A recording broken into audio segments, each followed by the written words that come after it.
out there, everybody? This is Bad Brad, and I've got a super easy, super fun, super cool lesson today for you.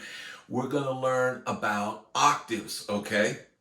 If you're not familiar with octaves, it's a technique where you play a note, and then you play the same note an octave higher in unison, okay? That means at the same time. All right, some players that were known for using octaves certainly is Wes Montgomery, the great jazz guitar player. I encourage you to listen to him. You'll hear him play these octaves. It's just amazing what he did. And the way that he played was with his thumb. Like that. And he could play super fast.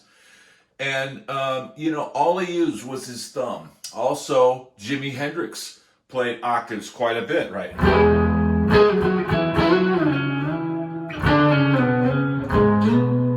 Right?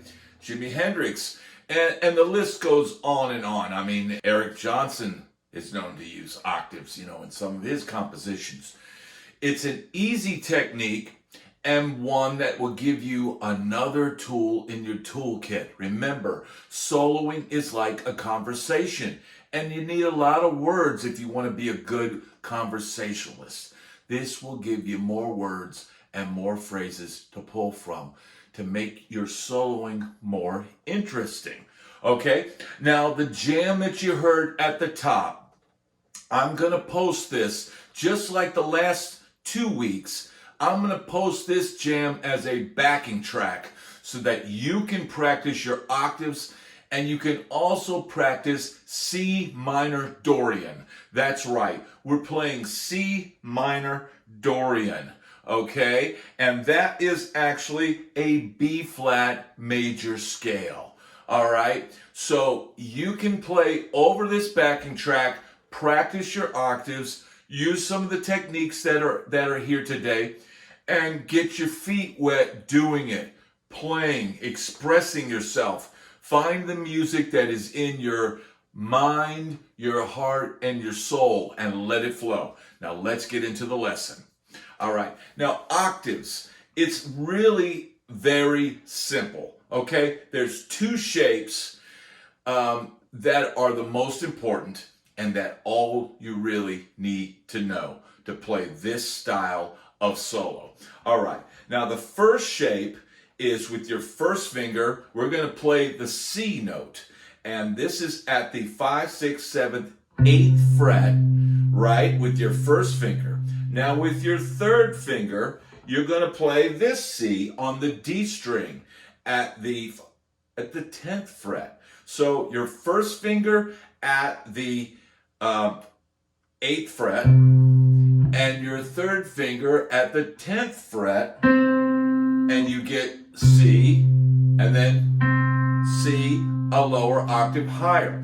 Now, it's important to know when you're playing guitar, you want to mute the strings that you aren't playing. Okay, so if you're playing and it doesn't sound good, chances are you're not muting the notes that you don't want to come out. All right, so what I casually do when I play this,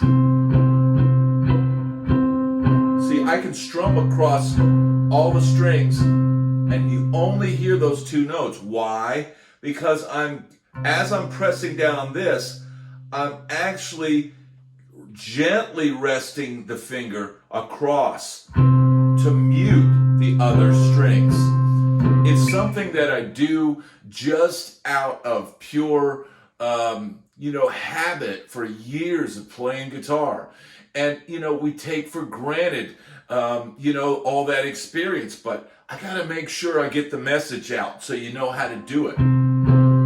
So I'm just gently resting. I'm not pressing down like a bar chord. I'm gently resting this finger across and muting the strings that I don't want to ring. All that I want to ring are the lower bass note, that C, and that C on the D string. Okay, so that's your first basic shape. Now on the next string over, the A string It's the exact same shape, except now I'm on the F here at the 8th fret, and then the F here on the 10th fret. Okay? And there's that. So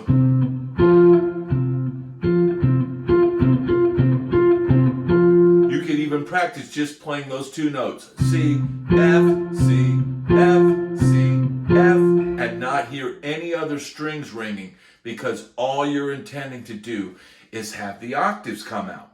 Now, octaves used to be a thing that Wes Montgomery would do to build his solos. He would start his solos with single notes, right? Then he would progress to octaves, right? And then to kick it in another gear, he'd start to solo with chords, all right? But you don't have to start out that way. He was a very advanced guitar player, all right?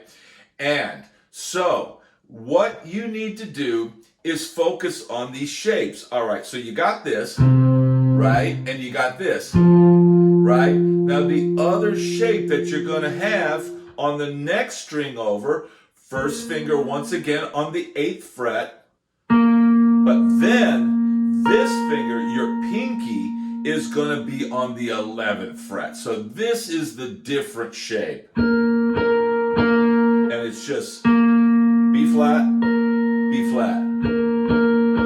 And I'm not even striking these two strings, so those shouldn't ring. And I'm lightly muting behind the string of the strings that I don't want to ring. Right? So all the way across it would be.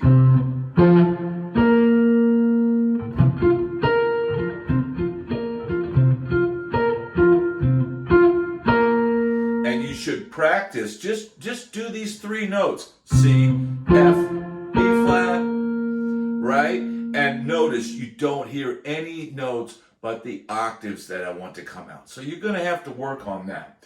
But now that you know these shapes, on the next string, it's the same shape as the one we just did. So this is an E flat here at the 8th fret, and then at the 11th fret, an E flat. And once again, I'm not striking the strings here that I'm not muting, but I'm just gently muting this B string. Because all I want is the octaves. So if we went straight across, we go C, F, B flat, E flat.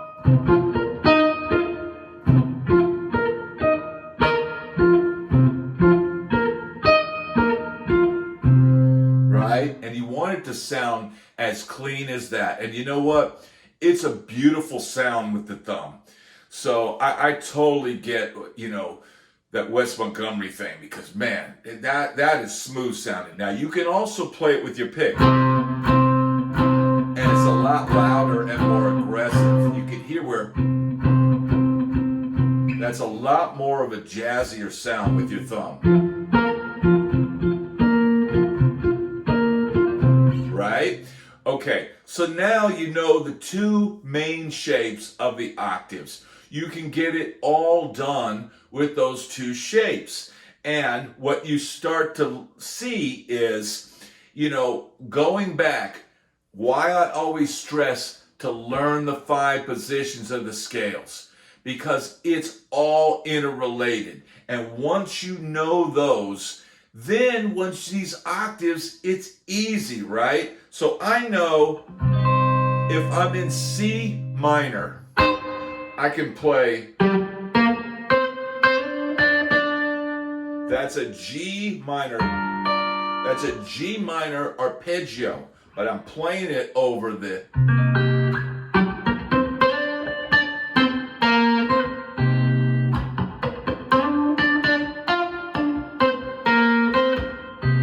that's another way that I like to do it, is pluck. And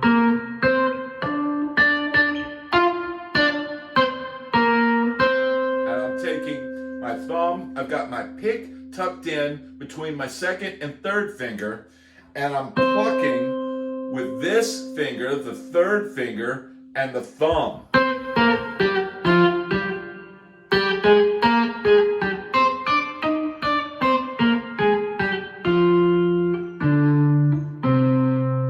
Right? So even if all we knew was this box shape, the A minor box that we always go back to, right?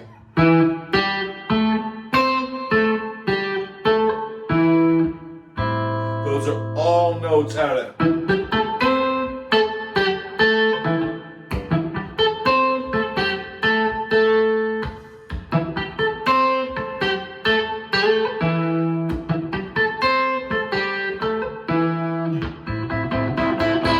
Right? It's such a cool sound, and it's really not hard, okay? But you do gotta know where you can play the right notes and know some of these phrases and know where your scales are in every key. Okay, now I've done some lessons on the major scale, all 5 positions, and I've done it on the minor pentatonic scale, all 5 positions. But remember, you need to be able to play in any key, because what if somebody goes, play it in B flat? Okay, so now we're in B flat, but I'm gonna go B flat minor.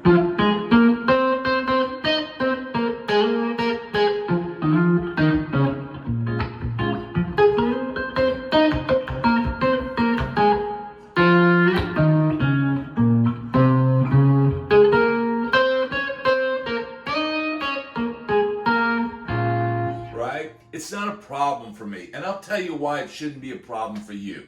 Because the guitar, it's all, on the piano, let's say your major scale. Each key is a different fingering, right? And then there's 12 keys. So you've got 12 different fingerings of each scale. But on the guitar, you've only got 5 of one scale. But once you learn those 5, it's easy. Let's say, get back to our box. And I'm kind of digressing a little bit, but I want to show you the advantage we have as guitar players. So we're in A minor. Right? All I got to do to play B flat is just go up a half step.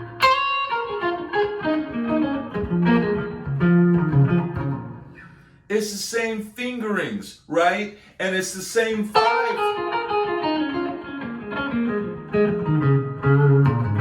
It's the same 5 fingerings, just sliding it around to fit the different positions. Same thing with A flat.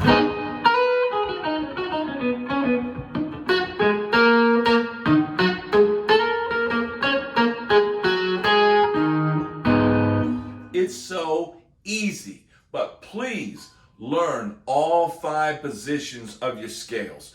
Go to my video where I talk about the major scale. I've got videos coming out that have already been out now once you see this one on the Dorian mode. Learn that. I've got a video out on the Mixolydian mode. Learn that. I've got a video already out on the major scale. All 5 positions. If you learn those 3 videos and get them down, you're on your road, baby. You're on your road to be a good, not just a good guitar player, but a great guitar player. Because there's a lot of great guitar players that only know the pentatonic scale. But you know what? They've mastered it, and I guarantee you they can play it in all keys. So getting back to octaves, right?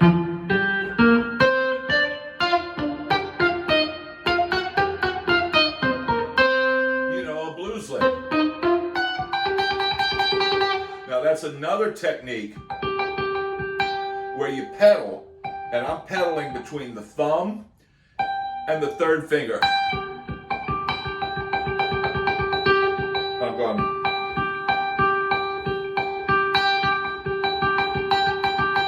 And I'm pedaling between the 2 notes, so.